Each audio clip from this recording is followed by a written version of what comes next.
کہ حرمین شریفین میں عورتیں جمعہ کی نماز امام کے پیچھے کیا مرد پڑھتے ہیں ویسے ہی پڑھیں گے؟ تو اس جواب سے پہلے ایک اصل بات بتانا ضروری ہے کہ جمعہ کی نماز عورتوں پر فرض نہیں ہے۔ اللہ تعالیٰ نے جمعہ کی نماز ان پر فرض نہیں کی ہے۔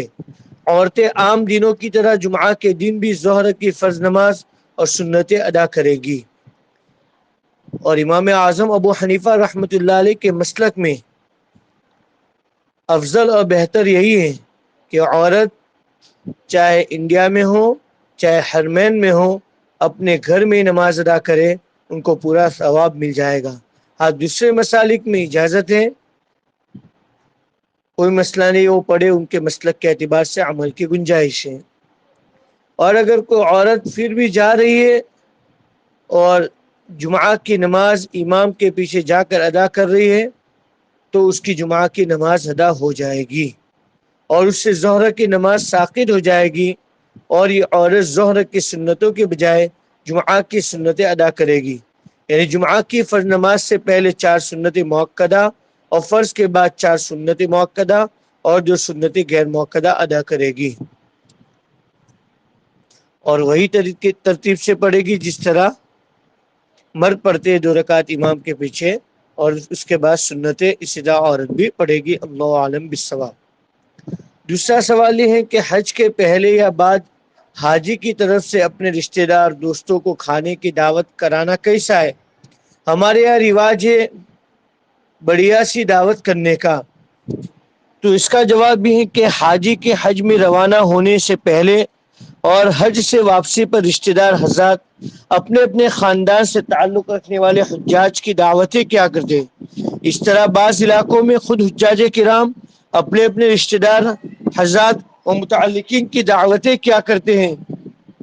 یوں تو یہ بھی ایک قسم کی صلہ رحمی ہے، اور کھانا کھلانے کو اسلام میں بہتر اعمال میں شمار کیا گیا ہے۔ حضرت عبداللہ بن عمر رضی اللہ عنہ سے مروی ہے کہ ایک صحابی نے حضور صلی اللہ علیہ وسلم سے دریافت کیا کہ اسلام میں کون سا عمل بہتر ہے؟ آقا صلی اللہ علیہ وسلم نے ارشاد فرمایا کہ کھانا کھلانا اور جانے انجانے لوگوں کو سلام کرنا۔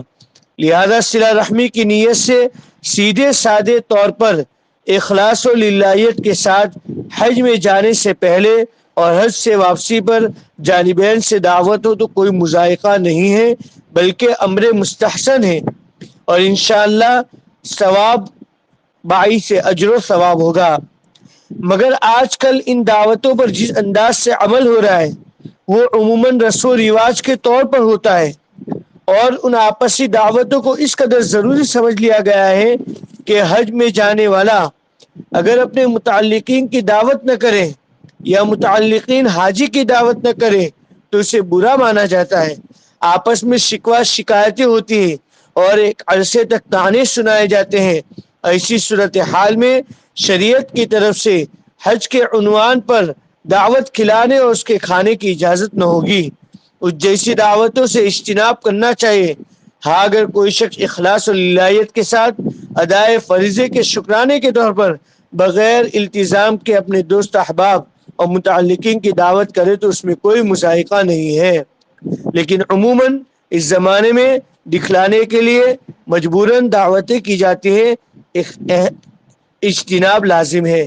بہت سی مرتبہ حاجی صاحب اس کی وجہ سے حج کو ملتوی کرتے ہیں کہ مجھے 2-4 لاکھ تو حج کا خرچہ ہوگا، اس کے بعد کھلانے کا 50,000 1 لاکھ خرچہ ہوگا، اس سے حج فرض سے حاجی محروم رہ جاتا ہے۔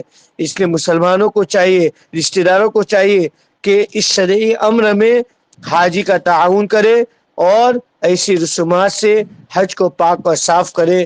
اللہ عالم بالصواب۔ ہمارے حاجی صاحب کا ایک اہم سوال یہ ہے کہ طواف کے شروع کے 3 چکروں میں رمل یعنی بہادر کی چال چلنا سنت ہے؟ اگر کوئی حاجی بھول گیا اور چوتھے چکر میں یاد آیا تو اب رمل کرے گا یا نہیں، اور چھٹنے کی وجہ سے کوئی دم وغیرہ واجب ہو گیا یا نہیں؟ تو اس کا جواب یہ ہے کہ رمل کرنا ایک سنت عمل ہے۔ پہلے 3 چکروں میں رمل کرنا سنت ہے اور آخر کے 4 چکروں میں رمل نہ کرنا سنت ہے۔ لہٰذا اگر پہلے 3 چکروں میں بھول گئے یا بھیڑ تھی، ازدحام تھا، چھوڑ دیا تو اس کی وجہ سے کوئی دم وغیرہ نہیں آئے گا، اور چوتھے چکر سے لے کر 7ویں چکر تک رمل نہ کرنا سنت ہے، لہذا یاد آنے کے باوجود بھی اس میں رمل نہیں کرے گے، سنت یہی ہے، اور دم وغیرہ بھی کوئی واجب نہیں ہوگا۔ اللہ عالم بالصواب۔